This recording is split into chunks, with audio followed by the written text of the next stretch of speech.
Hey friends, Luke Henry here. This is the Main Street Reimagined Podcast. Thanks so much for being with me this week. This week's episode is going to be a little bit different. I'm actually turning the tables and I'm going to be the guest and have someone else interviewing me. So this is actually a replay of a recent podcast episode that I was on with a couple of friends of mine, Grant Covault and Tyler Davis. They have the NextGen Strategies Podcast. Grant is a chief marketing officer on a fractional basis.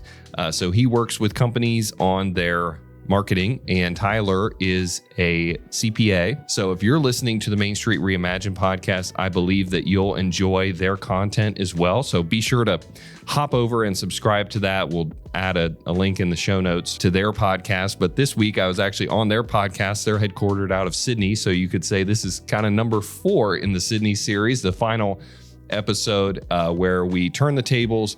I'm going to talk a little bit about my story, some parts I've never shared on the podcast before in terms of leadership, the growth as I've learned through the years, and so just some different topics around my story. So hopefully you enjoyed that. I enjoyed being in the hot seat a little bit with these guys. They did a great job, and so I wanted to share it with our audience here as well on the Main Street Reimagined podcast. Thanks so much for listening. As always, I hope to see you next time as well. If you enjoy this episode, please be sure, as always, to share it with someone who may find value. And I'll look forward to talking with you again real soon. Hey, everybody, and welcome to another episode of the NextGen Strategies Podcast. My name's Grant Covault. Joining me, as always, Tyler Davis here. And you may notice that we're in a little bit of a different space today. We are live from the Hive in Sydney, Ohio, instead of shooting in our normal studio. We are super excited today as well because we have a guest with us, Mr. Luke Henry, coming down from Marion, Ohio. Luke, welcome to the show. What's up? Thank you for having me. Luke has quite an interesting journey to where he is today in terms of owning buildings and owning businesses. And so we're really excited to kind of pick Luke's brain about everything from culture and leadership to a little bit even around scaling and what we can do to grow businesses. And so super excited for our listeners to hear a little bit about the story. And Ty and I are going to do our best to stump Luke as we go through things today. All right. But Luke, I'll kind of let you kick off because obviously, as I mentioned, you have a little bit of a unique story in how you went from one thing to another. And so I'll let you kind of kick that off for us today. Yeah. So I know we don't have 3 hours, so I'll give you the shortened version here. I often say I'm still deciding what I want to be when I grow up. I started out fairly young in life. I think I've always had an entrepreneurial spirit. I was selling coins and stamps and all kinds of stuff in elementary school, junior high. Then I started mowing lawns with a lawnmower that I bought at a garage sale in junior high, and really developed an affinity for that. For mid 90s, it was great money mowing lawns, and so I'm like, I think I could do this, and so I started saving up money to take girls out on dates and buy my first car. And so What was the car? It was a 1984 GMC Jimmy. Okay. So it was Nice. 1 year younger than me when I bought it. And I learned a lot about like triage and repairing vehicles in parking lots in order to get home on time. Yeah. And stuff like that. And so, yeah, some important life lessons, some humility that came from that. But, you got to remember when you're 16, like wheels are wheels. Mm-hmm. And it actually looked pretty good. It just didn't run very well. But that was, I would put my mowing rig in the back of that, and then eventually bought a trailer, a little bit bigger mower, then a pickup truck and some more mowers, and it really just kept growing organically. And so I decided to go to pharmacy school. I worked at a pharmacy when I was in high school and enjoyed it. And so I thought that was a great career. Well, my mom thought that was a great career. And, so white collar job, stable. And it was like the most trusted healthcare professional at the time. And so I continued, though, growing this landscaping business through college. I plowed snow and I would skip class, go home and work all weekend. And, it was just kind of the hustle that I did during college. And so I did graduate. I became a pharmacist and did that for a couple of years, and was continuing to grow this landscaping business, which by that time I had a handful of team members, and it was starting to kind of like get a little bit of momentum, but I was also like just killing myself and really working 2 full-time jobs. My wife was a teacher. We didn't have any kids yet, but I mean, just, I'd work 9 to 9 at the pharmacy, and I'd work before and after that. I'd work on my days off, and so it was just a crazy life. And so she helped me decide that something needed to go. And so I had somebody lined up to buy the landscaping business, and in the 11th hour, was like, man, no, I've grown this like literally for the last 10 years, and I don't think I can let it go. So I quit my pharmacy job and decided to be an entrepreneur full time, because I'd never done it full time. I was always just kind of doing it on the side. And so hopped all in. That was in 2009, and still own that business. It's ProScape Lawn and Landscape Services. We're headquartered in Marion. Then we have a location in Columbus as well. And it's been a really wild ride where, we have 80 team members with gusts of 100 plus through kind of different seasons and stuff. And so we've grown a great leadership team. And along the way, I got involved in real estate too. And I actually bought my first house rental property when I was in college. I was 19, a sophomore in college. And it was a college house, 5 bedrooms, rented it out to 5 different students. And then I lived there for a couple of years with some friends, and, covered the expenses and learned a lot through that process too. It was kind of the same version as my first car. It was like really old, had a lot of issues. I learned a lot about boiler systems and electric and frozen pipes and removing wallpaper and just all kinds of stuff. But, just learned on the fly. And so bought some more properties through some of those early years of pharmacy. And then as I had the landscaping business, continued investing there. And then kind of the latest iteration has been in 2018, I decided to team up with a partner and make an investment in downtown Marion. And we quietly bought 8 buildings on one block of South Main Street that was 80% vacant at the time. These were empty buildings, old buildings. And we had a vision to make that the center of dining, shopping, and entertainment for our community. And people thought we were crazy. There was a lot of excitement around it. People thought it was exciting, but also were like, that seems like a really heavy lift. Have you actually looked around? These are empty, and there's like literally tumbleweeds blowing down the street. But had a vision for it, and long story short, we have executed on that vision. It has not come without a lot of twists and turns and turmoil. And as we were starting to try to recruit tenants, we brought people, gave them a great dog and pony show that I developed about why they needed to bring their business to Marion.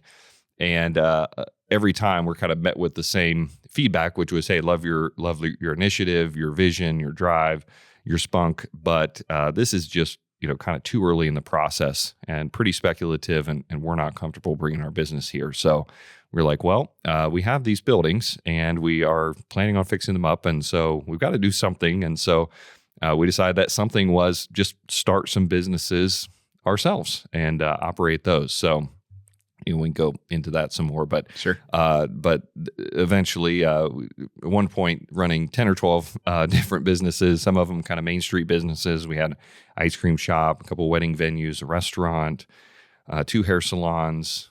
So all kinds of things going on. And we've since have divested of a couple of those things and kind of streamlined a little bit, but still have a lot going on. So never a boring day. Yeah, I can imagine that with that many different businesses, some are complementary, some are like totally different. Divergent. That obviously, you've had to make some decisions along the way of like bringing in the right people to help you like grow and establish these businesses. And so maybe talk a little bit about, I'll start on even like the ProScape side of things. Like when you decided to jump in and say, hey, full time, I'm going to stop this pharmacy job and I'm going full time on this. Like, part of you had to be like, well, I can't do this alone. I need to start to, put together the right team. So what was that like? What was that process for you to really start to do that? Yeah. I think when I, got in, really just because I've always had a lot of things going on, I think I've always had to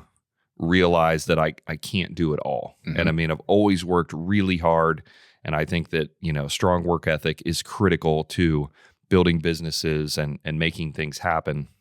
But I also, if I were to say that I have any kind of superpower, I think that maybe that would be seeing qualities in people and seeing like a spark in them that I believe that they can do more than what they're currently doing. And I could tell you some stories of some individuals that I've been able to, kind of identify that in them and say, hey, I think you're like ready for more. Like if you're ready to go on this journey, I've got some big ideas and some dreams, and I need people to align with those dreams and actually execute, because I'm doing all these other things and juggling. But if you buy into this dream, I'll give you the keys to the kingdom, and I think that we can grow something really special together. And that's really been the key with some of these different businesses, is to see that spark in people and, equip them and try to make sure that they have what they need and that they're the right kind of driven person, and then get out of the way and let them do it. Yeah. So do you think that one of the key, when you're looking at key characteristics of a hire in your mind, are you looking to then for what's maybe the next thing for that person to kind of keep them driven throughout the process, rather than saying, you know what, this is the role forever? Yeah. It sounds like you're thinking, well, as I hit these benchmarks of these dreams, you can come with me. Right. Yeah.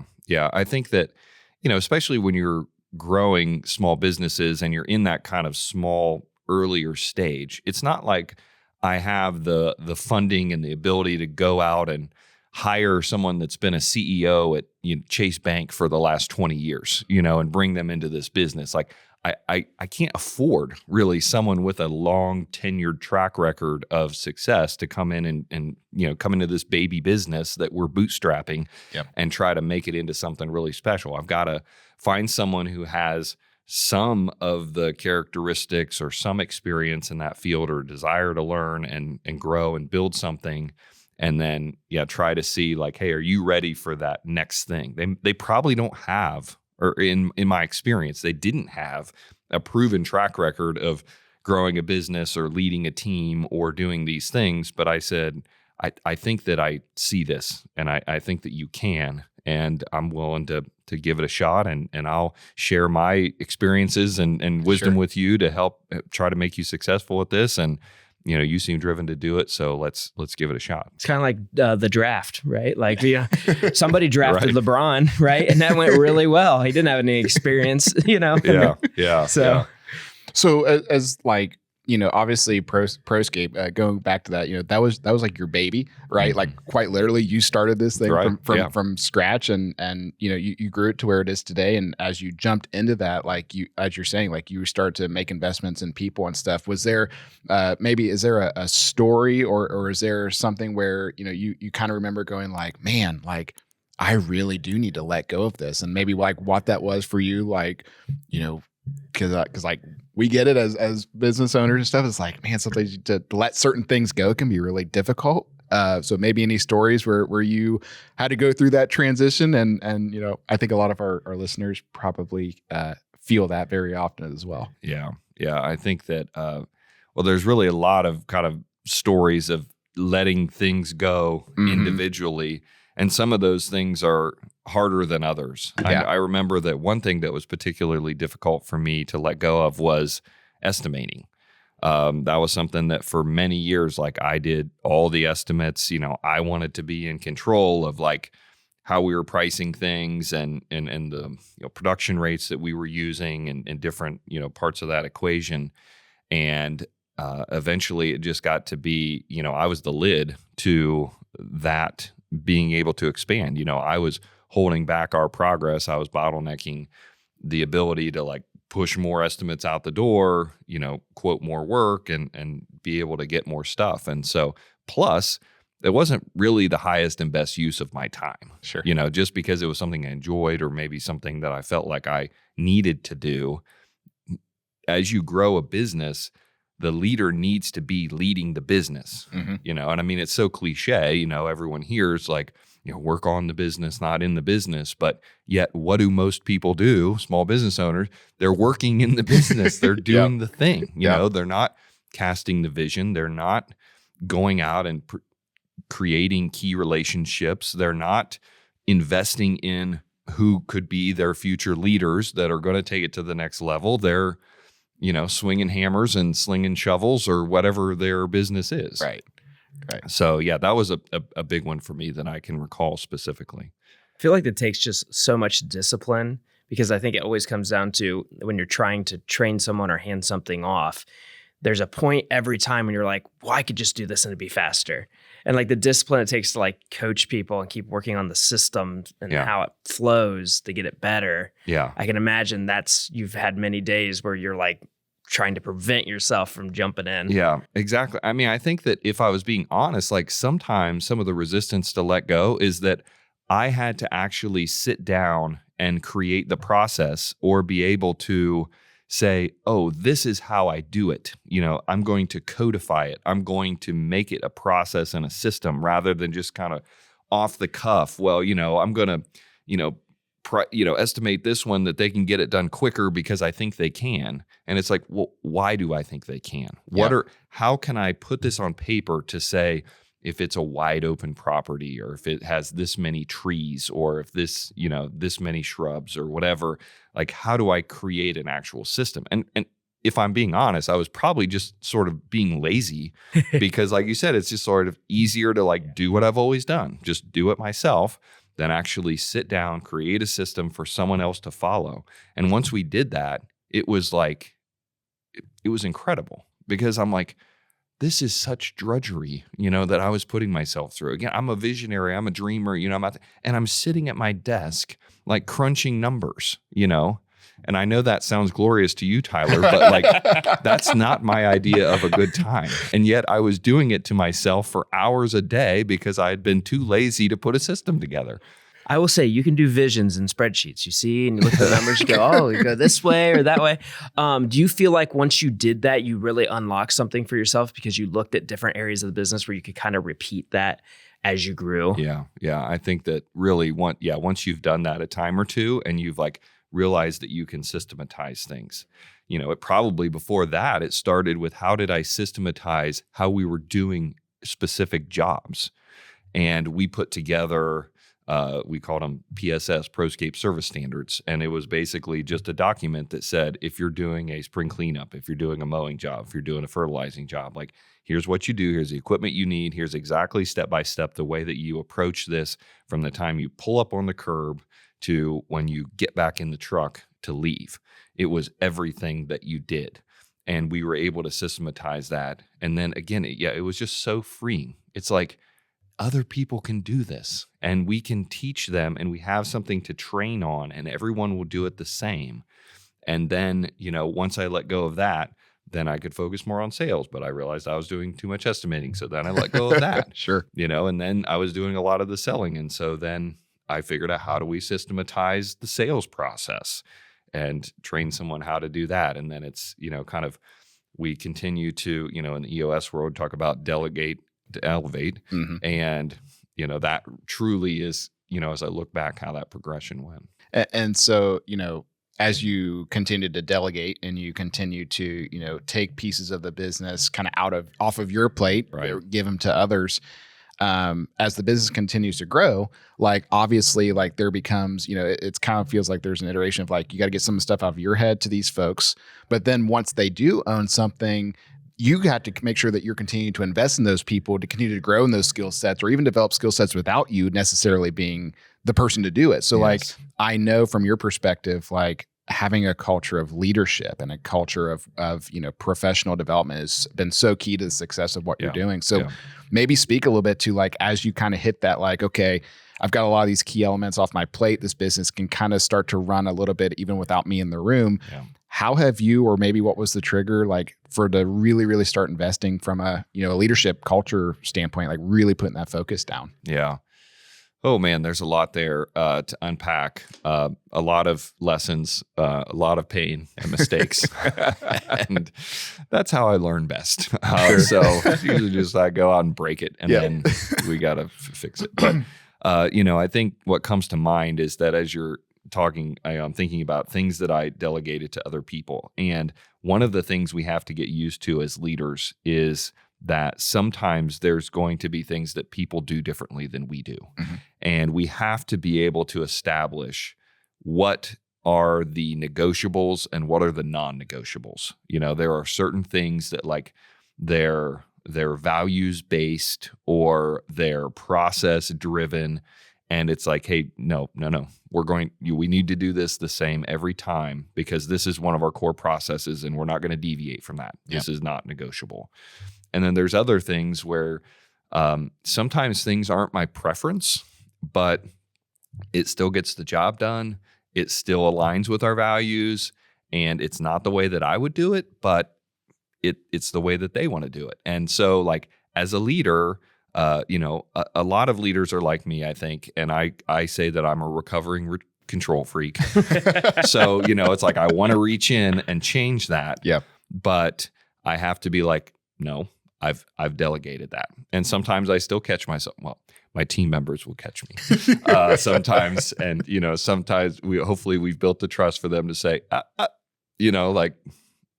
appreciate that you're the owner and, you do have the prerogative to come in and say this. But at the same time, like we've got it. And, we want the same thing as you. We're working towards the same goal. And so, we'd like to do it this way or, here's why we're doing it this way. And I think as we each mature, our team members and myself, that we can have those open conversations and be honest and have that level of trust to figure that out together. It's always iterating. And at ProScape, my general manager, Derek, we work very closely together. We have a great relationship. He's been in that role for quite a few years. And sometimes he'll say, we're figuring this out because we're the biggest we've ever been. We're doing things that we've never done before. And I have to accept that and say, yes, you're right. Like, let's figure it out together. Yeah. Or, sometimes I need to say, okay, go figure it out. And, I'm going to trust you to take care of it. If it really goes up in flames, let me know and we can revisit this. But, sure. But yeah. So, then the other thing that comes to mind is that, as you said, leadership culture has just really been important to us as we've grown the business. And really that came from a season of pain. And so I'll share a brief story. So this was around 2018. And we had went through a really rapid growth phase. We had acquired another business. So we brought on all of that revenue, the people, tried to assimilate the cultures. That's when we brought on our Columbus location. So we're trying to run two different places. We had sold some really big accounts. So we also added a bunch of organic growth at the same time. And so I had hired some new, quote, experienced people. These were nothing wrong with, hiring tenured people, but I brought these folks on and all of them came with their ideas about how the business should be operated. And then we're also, bringing in this other business that had different processes and procedures and culture and everything. We're trying to melt this all together. And quite frankly, it was bad. And the culture just really went down the tubes. There was just kind of some infighting and tension. And again, people, wanting to kind of buck the system or bring their own ideas in. And honestly, it was on me. I did not take control of the culture, of the vision, and say, no, this is how we're going to do this. And again, have those very clear conversations about, hey, this is negotiable, this is non-negotiable. And try to kind of mold that. And honestly, it got to the point where there was just some unhealthy conversations, some gossip, some kind of toxicity. And honestly, it got to the place where I didn't even want to go to work. And I was considering at the time, man, I don't think I want to do this anymore. I think maybe this is the time to, maybe fire sale this business and just move on to something else. But we had a trip planned out west, my family and I, and we went on this trip, and I subscribe to this theory of a change of pace plus a change of place equals a change of perspective. And I got a different perspective because I changed my pace and I changed my place for a couple of weeks. We went out west, spent some time in the mountains, and during the drive across the plains, I discovered the Craig Groeschel Leadership Podcast, which was transformational for me. And I started to learn some things about leadership and hear some ideas that I'd never heard before. And it was so timely. And it just, it was like one of those where it was just talking to me. And the thing that I realized was that I was the problem, but I was also the solution. And so I was empowered by that.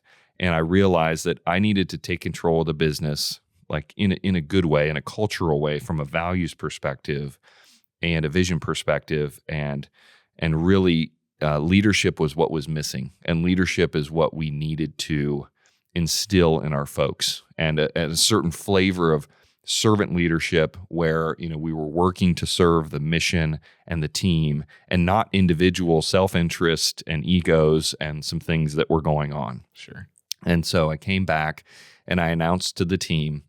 I think sometimes the team gets nervous, when you come back, he's got back with my He's been gone for a while. This had happened before. But I came back and I said, listen, guys, I'm creating a leadership study, and this is going to be every week. It's going to be mandatory, and you have to be here unless you're on vacation or you're dead. And nobody called in dead. So, but good. They were, everyone was there. And we started this journey of leadership and learning together. And I was learning right along with everyone. And, you really learn when you have to teach. And so I was consuming leadership content at a rate that I never had before: podcasts, YouTube videos, books, audiobooks, and then, sharing what I learned with the team. And it transformed our business in a way that I can't describe. Within 6 months, 4 different people who were on our team, on our leadership team, kind of self-selected or got fired because it just became overwhelmingly obvious that they were not the right people for our culture. They were not there for the right reasons, and they were not working to serve the team and the vision. They were there to serve themselves. And it changed, again, not overnight, but fairly short time, 6 months. And we've been doing that every week with our office and leadership team, week in, week out, it'll be 7 years this summer. And it's made us a different company. It's made me a different person. And I think that it's helped, really change some of our people as well. I think that's really important for people to hear, because I don't know if every business is making that type of investment, because I'm going to call it investment because that's a lot of time, and there's a dollar sign behind that, into core principles of leadership and how that flows down to a team. Because the first thing everyone wants to think about is we just need to get our work done. We're busy. We just need to get things out the door, and to take that time and sit down and do it. It's clearly proven successful for you. It's been going on for 7 years. Yeah. It's been a significant investment. You're talking, many 6 figures at this point. This is my 15 or 20 most highly paid folks in the business. And we're sitting down for 45 to 60 minutes every week. So, you do the math there, it's, pretty quickly adds up. Right. But at the same time, I think that many business leaders don't realize how much time is wasted by gossip, misunderstanding, frustration, infighting. And, it's just you look at it from that perspective, and it's oh no, wow, we're bringing a significant return on investment, not just in the culture, but truly in the work that's actually getting done. Because with that level of trust, respect, and understanding, we can have a different level of direct conversations. We can give and receive feedback in a much more productive way. And we can actually keep our focus on the business instead of so much of the drama that, defines a lot of organizations. And I think that you just kind of not hit on something like that vulnerability piece of it. I think is sometimes where at least, a lot of organizations feel like they struggle because they don't want to bring certain things up, or they're a little bit afraid. But like you having that culture of like, we're all growing together. Nobody's perfect and nobody's got all the answers, I think is really important. But like it seems like you've kind of been able to manage like that vulnerability with like also setting like expectation.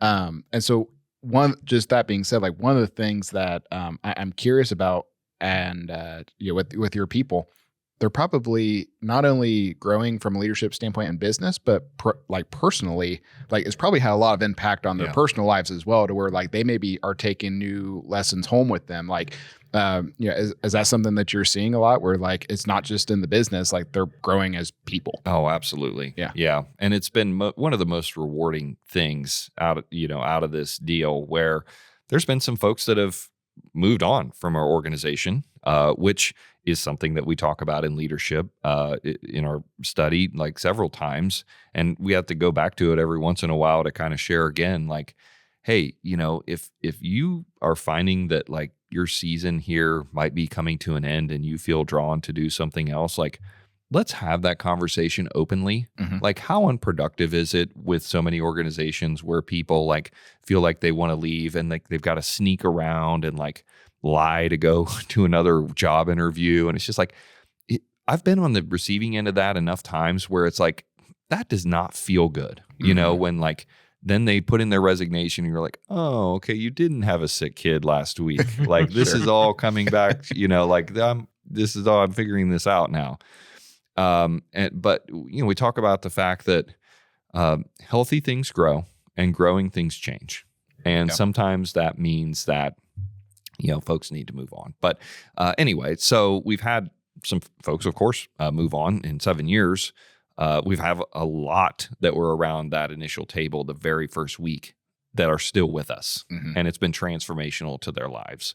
We've also had some that have moved on. They've went in another organization and they've like sent me a text like a year or two later or something, or sent a card, or, I've ran into them and they're like, I just want you to know that like the opportunities that I've had now in my career because of like the things I learned, especially during our leadership study while I was at ProScape, they equipped me to like get this job that like I never thought I would have been qualified for, and it's just like, man, that's so gratifying, or the folks that have taken, we've studied, of course, in 7 years, like we've covered a lot of topics, right. And they've included like personal habits and goal setting and different things like that. And I've seen people transform their relationships. I've seen them transform their health, their physical body, their parenting. I mean, just there's so much transfer, when you're investing in one area of your life, and if you're serious about it, like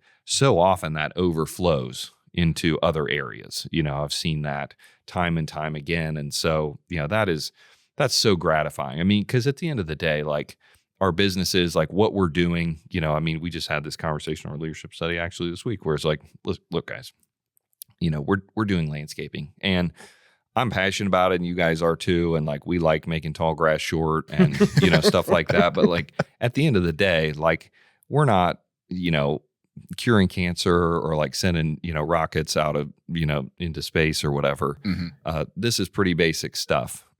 But when I look back and if I'm able to say, man, I actually like made people better and helped transform their family trajectory, their personal trajectory of their life, man, there's nothing better than that.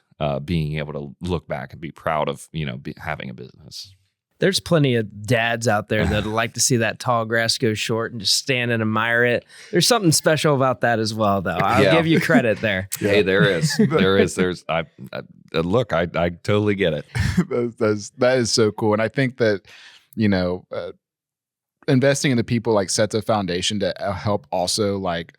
If you're personally set and you're feeling fulfilled and like you're eliminating some of those other things from like just a life standpoint or being better, like it also I think helps feel like if there is adversity in the future or like as things are changing with the business, you're better set up to handle those because like I feel like that's super helpful as well. Yeah.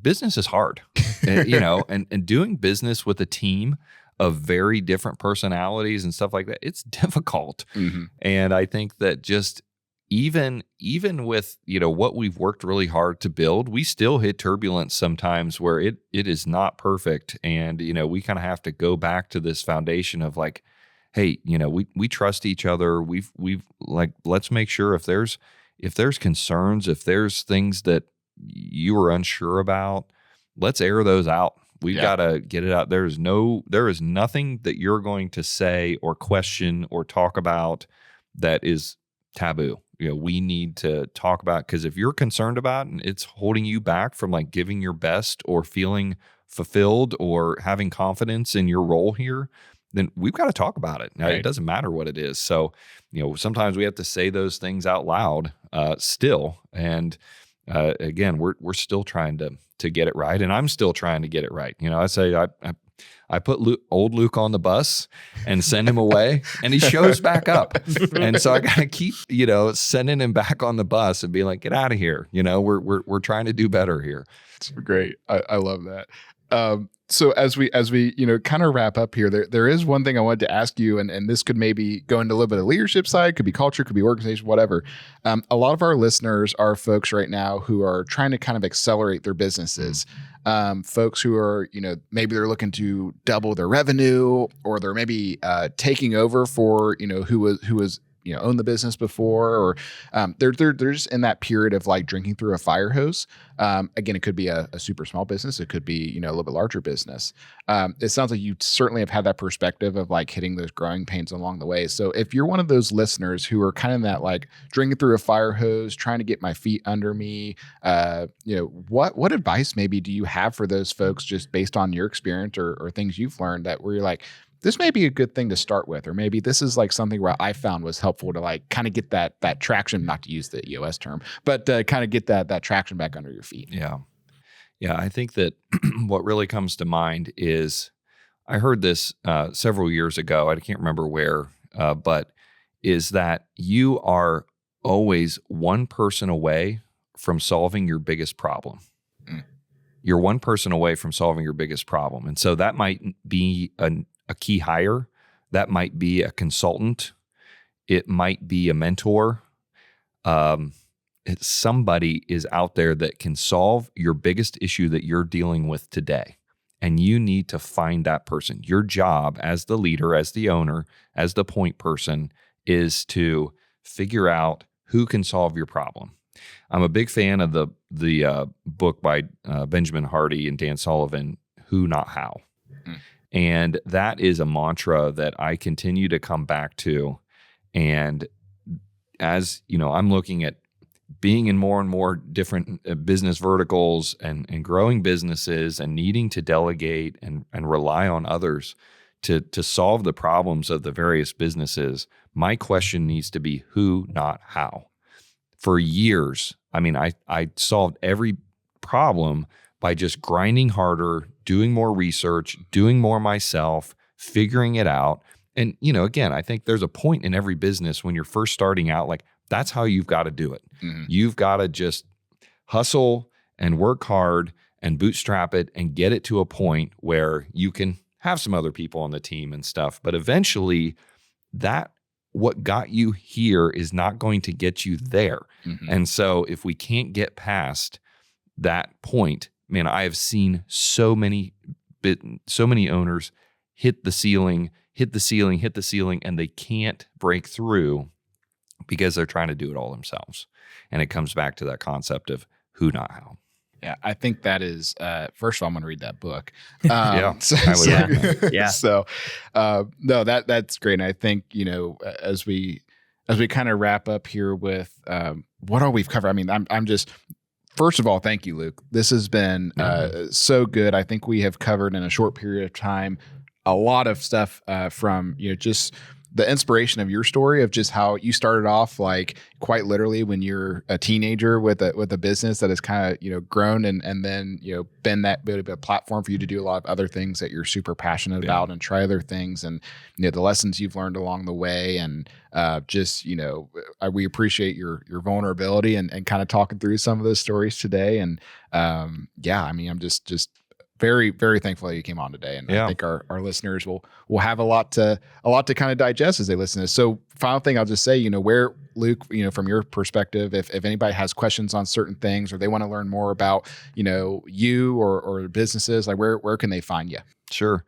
I thank you. First of all, I love talking shop, and I love sharing the experiences that I've had that hopefully can help somebody else. Because again, I've made so many mistakes, just face planted so many times through the years. And if somebody else can avoid those issues and build a better business, build a better life, because I've, you know, shared a little bit of advice, I'm always happy to do that. But so, you know, I love talking shop with folks and being connected with other like-minded people. So you'll find me on LinkedIn, Luke Henry, Facebook. We can connect those ways as well.